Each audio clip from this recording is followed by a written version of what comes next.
Hey yo, it's Marc with the Fantasy Knockout Fantasy Football Show. Today is Tuesday, July 25th. You can follow the show on social media at Fantasy Knockout. Make sure to subscribe whatever platform you're watching or listening on. And we got a goal this year for 1,000 subscribers on YouTube. Let's make sure we hit that. I'm excited for today's show. We're going to be breaking down the AFC North. Quick question, have you guys signed up to become a Knockout member this year? If you do, you'll get access to overall and flex rankings, draft cheat sheets, a trade chart, and priority questions and answers. Also, are you interested in joining the Knockout Listener League? If so, head over to the website fantasyknockout.com or the link below and get your entry in there. Oh man, it was an awesome birthday. Not as young as I once was, turning 41. Seems like everything takes twice as long to recover. But had a great birthday. I want to say thank you to everyone who reached out and gave me birthday wishes. Thank you very much. Let's catch up on the latest NFL news. Good evening, ladies and gentlemen. Here is the news. All right, news with views. Owner Josh Harris, he is of Washington Commanders. He is the new owner of the Commanders. The league has finally approved this, the sale from Daniel Snyder to Josh Harris for $6.05 billion. Yes, with a B. New owner now, so good news going there, I guess. Wide receiver Jordan Addison from Minnesota was cited driving 140 miles per hour in a 55-mile-an-hour zone early Thursday morning. Yikes. Only good news is there's no alcohol reportedly involved, but come on, man, you can't be doing that. I get it. You probably got that fancy new sports car and want to test out and show it off, but gotta be smart. Running back Dalvin Cook, who's a free agent. There's rumors for a possible suspension. I almost said extension. Suspension. Dalvin offered his accuser $1 million as a settlement for his 2021 domestic violence case. With the trial set next year, the suspension likely will not come before 2024, so that's probably why some teams are hesitant in signing him.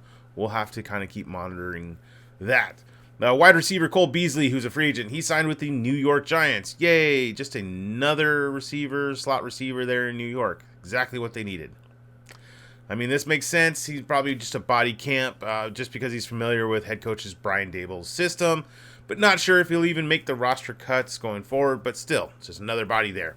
Then running back James Robinson, who's a free agent, he signed with the New York Giants. To me, this is a depth piece with Saquon's holdout. The Patriots had cut him. If he had anything, left in the tank, in my opinion, Patriots would have probably held on to him. I think this is just a camp body move where they're just going to use him for the camp until Saquon shows up. Running back J.K. Dobbins from Baltimore, he has been placed on the active PUP list. Not sure if he's dealing with anything serious or what. They did sign Melvin Gordon earlier this week, so we're going to kind of have to monitor this more. Maybe he's holding out for his contract extension. We'll see. Then wide receiver Rashad Bateman, also in Baltimore, he's been placed on the active PUP list. I mean, this makes sense since he's been dealing with his foot injury still. He had the Liz Frank surgery last year. And typically, most players, it takes them another year after that and maybe a second surgery to fully recover from that. So not surprised with Bateman. Going to be slow to coming back. And we'll talk more about the Baltimore Ravens later in the episode. Main event. All right, the main event, the AFC North. Quick disclaimer, these are going to be my projections for this year.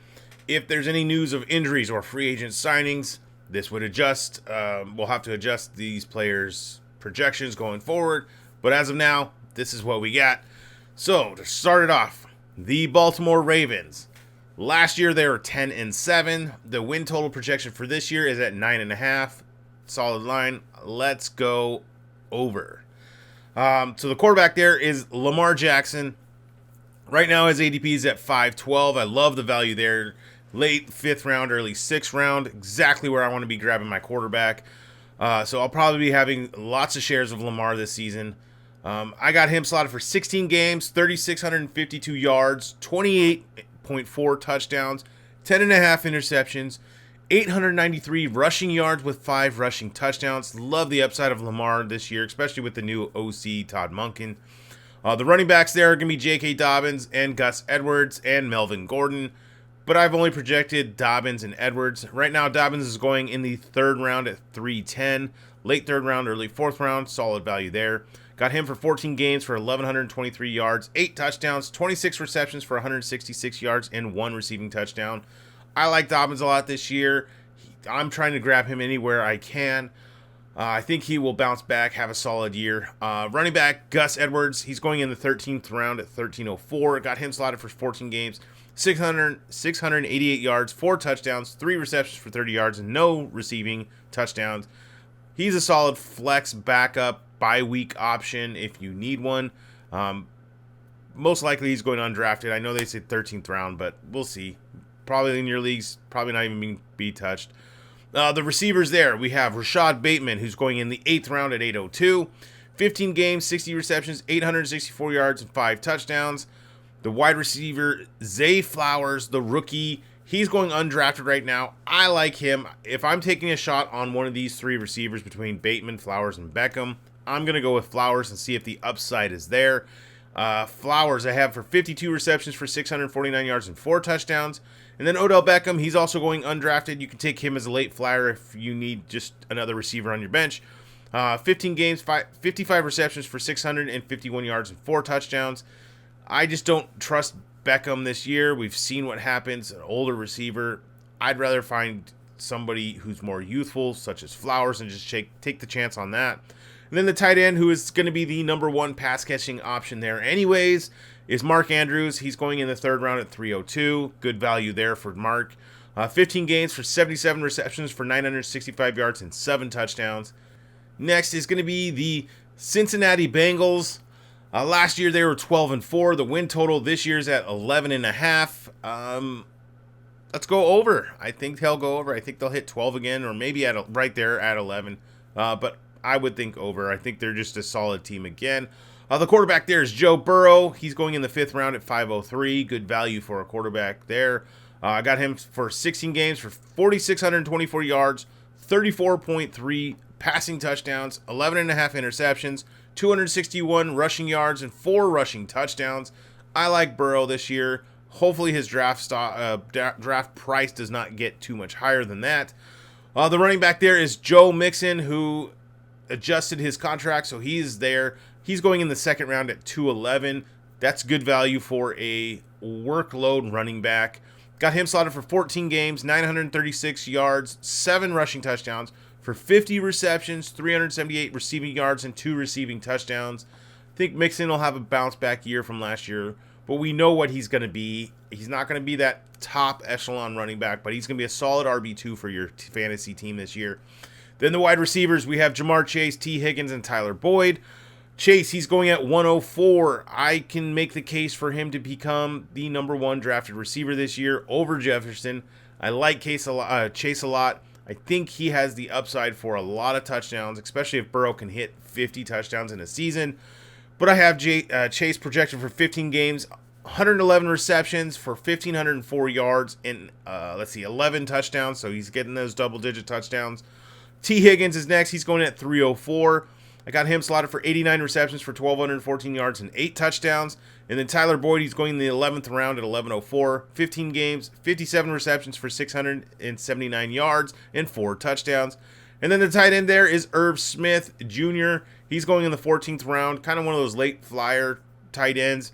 I'm probably not going to draft him. I want to see it happen first before I pick him up and maybe have to start him as a streaming option. Got him for 41 receptions for 393 yards and 4 receiving touchdowns. Next is the Cleveland Browns. So last year they were 7-10. The win total projection this year is at 8.5. It looks like Vegas is thinking Watson's going to be bouncing back to more of what we were used to seeing with him when he was in Houston.